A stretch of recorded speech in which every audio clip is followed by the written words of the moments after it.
हर हर महादेव। भैया इसमें नवरात्र का महीना चला था। नवरात्र में पूरे देश हर गली गांव चौराहे पे दुर्गा पंडाल सजा के धूमधाम से नवरात्र मना जाता है। लेकिन यही बीच कुछ ऐसा भी लोग हैं जौन अपने धर्म या मजहब के बारे में तो ज्ञान न बांटी हैं, लेकिन हिंदू धर्म के बारे में अपन ज्ञान जरूर बांटी हैं।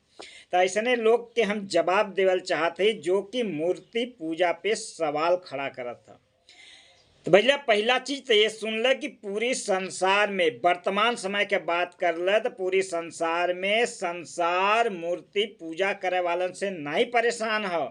संसार में जहां आतंकवाद फैला था, पत्थरबाजी होता, बम ब्लास्ट होता या एक देश दूसरे देश के तबाह करे पे उतारू हो, वो मूर्ति पूजा करे वाली सोच नहीं हो, मूर्ति पूजा न करे वाली सोच है। और दूसरा चीज आप लोग सवाल खड़ा करते हैं मूर्ति पूजा पे, तो यहू कभी जवाब सुन ले कि हिंदू धर्म में मूर्ति पूजे बदे नहीं बनावल गल रहल। मूर्तियां एक ग्रंथ हैं जौन की पढ़े बदे बनावल गल लेलिन।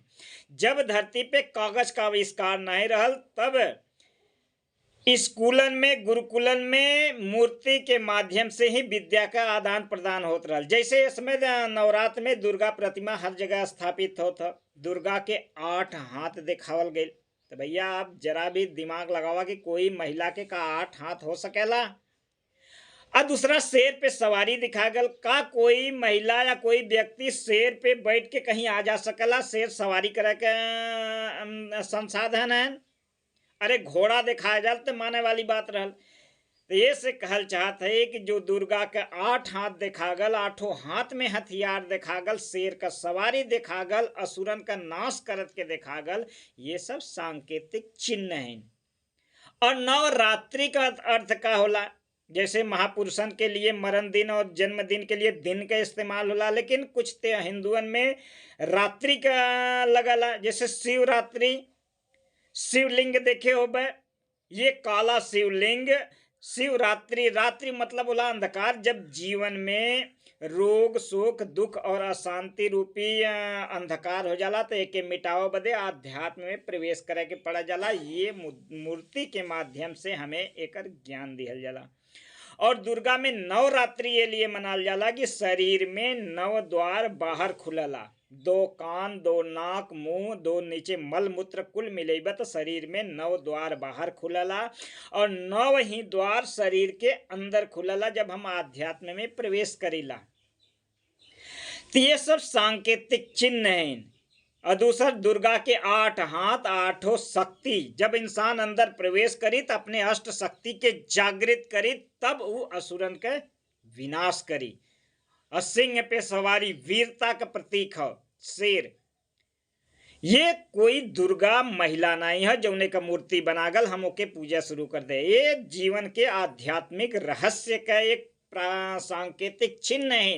मूर्तियां ग्रंथ हैं जो कि पढ़े बदे बनाल गल, लेकिन गुलामी के कारण जो हमरे संस्कृति के बर्बाद करे का प्रयास भल, तोड़े का प्रयास भल, यहाँ मंदिरन के नष्ट कैल गई, यहाँ के गुरुकुलन के नष्ट करके यीशु कुल में परिवर्तित कर देहल गई। आज वही कारण से जौन मूर्ति हमें पढ़े बदे बनाल गए ललिन, आध्यात्म में प्रवेश करे बदे बना गए ललिन, ओके हम पूजा शुरू कर दे और एकर लोग अपने स्वार्थ बस एकर धर्म का धंधा बना लें, जौने का लोग का आज मजाक उड़ावत हैं। तो पहली बात कि हिंदू धर्म के गहराई से समझ ले। जैसे हनुमान जी के बंदर बतावल गई, तो भैया हनुमान जी बंदर नहीं रलेन, वानर रलेन। जंगल में रहे वाले नर के वन नर कहलेन, लेकिन आज उनके पूंछ दिखा गल। जैसे विज्ञान भी कुछ दिन अभी पहले कहत रहल कि इंसानन का उत्पत्ति बानरन से भइल। तो जब आज का वैज्ञानिक तमाम बानरन पे रिसर्च करके थक गए, कौनो बानर इंसान नहीं बने, तब ये चीज के खारिज करें कि इंसान का उत्पत्ति बानरन से नहीं है।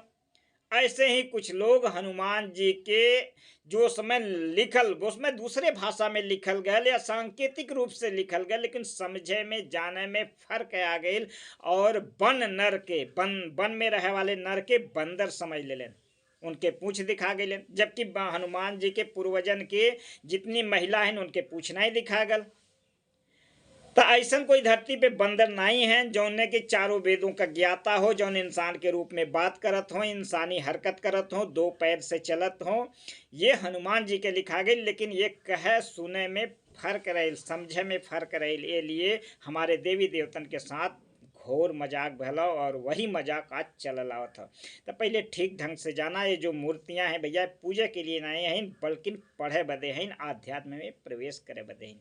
हर हर महादेव।